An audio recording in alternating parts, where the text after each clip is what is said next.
Hey nerds, welcome back. This time we're going to take a bit of a break from the usual and talk more philosophically about the role of science in fantasy.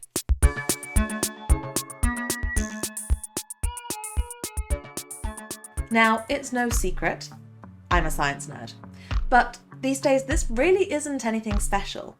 We're seeing an unprecedented rate of general knowledge upskilling, and I'm not just talking about the crash course in stats that we all took during the pandemic. We live in an age where hard science premises are inspiration for mainstream film and other media, where university-level science subjects are commonplace on the BBC thanks to David Attenborough's nature documentaries.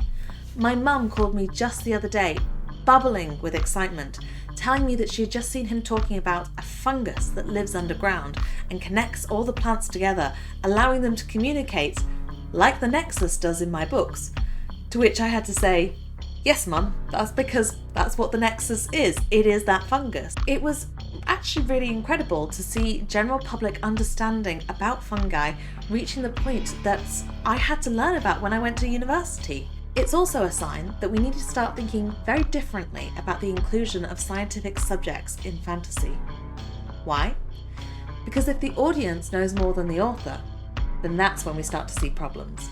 This is why I all too often have a problem with sci-fi. I know, horrifying, right? A scientist who doesn't like sci-fi? It's usually the present day or near future science fiction that I have a problem with, and it's mainly because they break my suspension of disbelief. And I end up not enjoying them because I know too much. It's the burden of knowledge. You see the flaws you couldn't see before. That's why writing has ruined films in general for me, but whatever. And I'm not alone in this pet peeve. I have so many friends from my PhD days who feel the same way. One half avoid the genre altogether, while the other half do their best just to not let it ruin their enjoyment of whatever it is that they're trying to enjoy. But it's a shame that they have to do this. And they do it because creators really don't care about the minority who know enough to call them out about it. Not when most of them operate on the model based on where the majority of the sales are, i.e. with the majority. This, combined with the fact that most people with science training go on to be scientists rather than authors or filmmakers, means that the use of science subjects in media is often badly done, and there's little incentive for people to do it better. This results in films like Annihilation, visually spectacular. Accuracy of the way the characters talk about things like genetics? Well, it's hard not to laugh at it. To others, I'm sure it will seem so minor, but the scene where Natalie Portman is looking down the microscope, I cringed so much at this. And the only reason is because, well, I spent 5 years doing a PhD where I was staring down a microscope, imaging cells, and let me tell you, that's not how it works. Now, I know that microscopes in fiction is a very niche thing to care about, and this rant is far bigger than just that.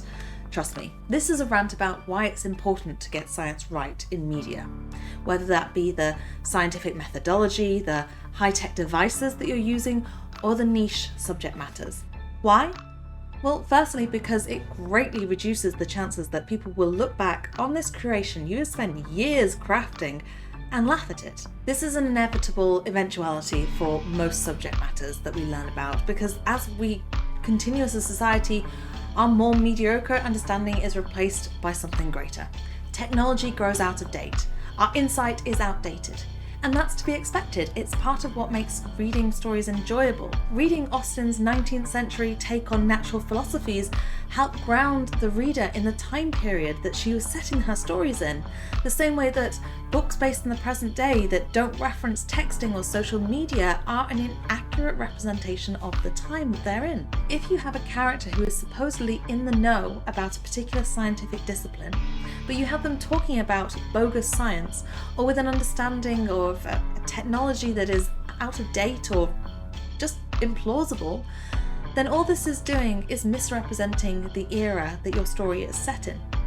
This is why it's easier to get away with far future science fiction, because we just don't know what's going to happen in those points of time. So it's important to get it right for accuracy reasons. Just like it would be if your story contained historical dates or locations. Checking the facts of your story like this is the whole point of accuracy readers and editors, and it's just as important for scientific concepts as it is for any other topic. Or at least it is for those of your audience who are already in the know. And we've already established that those are the minority anyway. So what other reason is there for you to do this? Okay, well, reason 2 is kind of lame, but I'm kind of lame, so I'm going to stand by it. Rather than adding to the growing storm of misinformation out there, ensuring that your story is accurate helps build people's general understanding. There is so much I've incidentally learnt through the fiction I've consumed over the years. Much of it good. Some of it that I believed like a gullible fool. Like the how we're only using 10% of our brain myth. How many times have you seen that one used? It's the premise of countless stories, each one propagating the myth to a whole new generation. Thus is the power of fiction. It's kind of a form of confirmation bias, where a pre-existing bias based on information you already heard results in you being predisposed to believing something that confirms what you already believe. So what all this comes down to is a moral choice, really, for the author. Truth or misinformation, morality or chaos. Sadly, for those noble knights of science out there, no good deed and all that. And this is because it takes time and effort for you to get this sort of thing right. You have to check your assumptions and question if something is true before incorporating it. Ideally, this is something you'll do at an early stage before you've spent ages plotting and writing. It's a lot less work that way than having to do a major rewrite when you get to the accuracy reader stage. Speaking of accuracy readers, these are people who know more than you, whether that be because of ethnicity reasons, historical knowledge, scientific expertise, it doesn't matter. But what's key here is that you don't need to have a qualification to write a book. You just need to make sure that you get it checked to ensure that it's qualification worthy. I recently finished a script about domestic abuse, and I gave it to a friend who works for Women's Aid. She came back with some really great points about how the violent character just escalated too quickly. So off I went for a tweak. If you don't happen to have a friend who's an expert in the area that you're writing about, then it has never been easier for you to find one online. So go forth, post on Reddit. People will come a-flocking. But before you do, I have one message of caution for you all. And that's to remember to balance accuracy with telling a good story. Should you plump for accuracy at the expense of a good story? No, you'll bore your reader. But neither should you feel like you have to. An accurate but an interesting story no one wants to read, this is true, while an interesting one that takes liberties, that will just piss readers off too. Writing isn't easy, and if it is, then you're probably neglecting one of those two sides of the coin. And it's up to you to make sure your book is fine before it's published, because if you fall either side of that line, then your readers will certainly let you know about it once the book is out. So don't try and compromise one for the other. Instead, look for creative solutions that allow for accuracy and a really cool story at the same time. They do exist, you just have to figure them out. So good luck, my nerdy viewers, and I wish you well. I hope you're having fun with all your science-based creations. Sorry for the gap between this one and last one, but I got taken out by coronavirus. It was horrific. I had all sorts of really weird symptoms like stabbing pain in the abdomen as well as fever and all that. But I'm back now, my voice is a bit hoarse, but hopefully we won't have any more delays with the videos. Bye my nerds!